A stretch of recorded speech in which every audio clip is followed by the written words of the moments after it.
Praise the Lord. ఈరోజు Bible ధ్యానము పరిశుద్ధమైన ఆత్మ.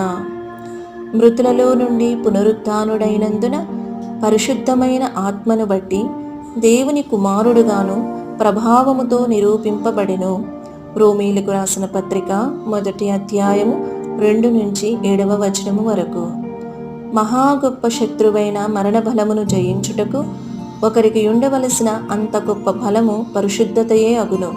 పైన ఇవ్వబడిన దేవుని వాక్యమునందు ప్రభువైన యేసు పరిశుద్ధమైన ఆత్మను బట్టి మృతులలో నుండి పునరుత్థానుడాయనని మనము చూచుచున్నాము.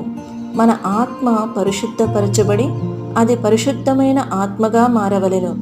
మరొక మాటలో చెప్పవలెనంటే, మన ఆత్మ అనునది మనలను అపవిత్రపరచుటకు కారణభూతములైన ఇచ్ఛ, గర్వము, ద్వేషము, పగ, అసూయ, కోపము మొదలగు వాటి నుండి విడుదల నొందవలెను.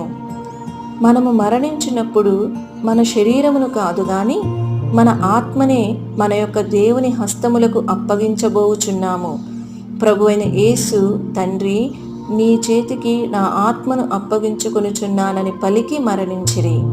లూకా సువార్త 23వ అధ్యాయము 46వ వచనము.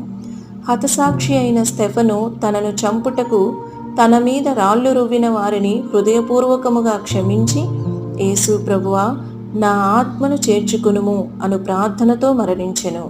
అపోస్తుల కార్యములు 7వ అధ్యాయము 59వ వచనము. పరిశుద్ధమైన దేవుని హస్తములకు ఒక పరిశుద్ధమైన ఆత్మను మాత్రమే మనం ఇవ్వగలము. కాబట్టి మనము కీర్తనకర్తతో చేరి, దేవా, నా యందు శుద్ధ హృదయము కలుగజేయుము, నా అంతరంగములో స్థిరమైన మనస్సును నూతనముగా పుట్టించుము, 51వ కీర్తన 10వ వచనము అని ప్రార్థించదము గాక. మనలో సరి అయిన స్థిరమైన ఆత్మ ఆంగ్ల అనువాదము ఉన్న ఎడల మన ముఖము మీద ఉమ్మివేసిన వారితో సహా అందరి ఎడల మనకు సరి అయిన స్థిరమైన ఆత్మ ఉండును.